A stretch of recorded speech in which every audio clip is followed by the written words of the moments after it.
മരിച്ചു. കടമ്പഴിപ്പുറം അമൃതാലയത്തിൽ സന്തോഷ് കുമാറിന്റെ മകൾ ശിവാനിയാണ് മരിച്ചത്. 14 വയസ്സായിരുന്നു. പുലാപ്പറ്റ തുമ്പക്കണ്ണിപ്പുഴയിൽ കുളിക്കാനിറങ്ങിയ വിദ്യാർത്ഥിനിയാണ് മുങ്ങി മരിച്ചത്. കടമ്പഴിപ്പുറം അമൃതാലയത്തിൽ സന്തോഷ് കുമാറിന്റെ മകൾ ശിവാനിയാണ് മരിച്ചത്. ബുധനാഴ്ച വൈകിട്ട് 5:30 മണ്ടഴി ശ്രീകണ്ഠേശ്വരം കടവിലാണ് സംഭവം. കുടുംബസമേതം പുഴയിലേക്ക് എത്തിയതായിരുന്നു എല്ലാവരും.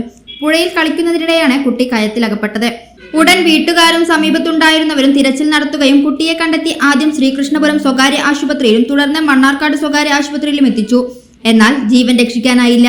കടമ്പഴിപ്പുറം ഹൈസ്കൂളിലെ 9ാം ക്ലാസ് വിദ്യാർത്ഥിനിയാണ് ശിവാനി.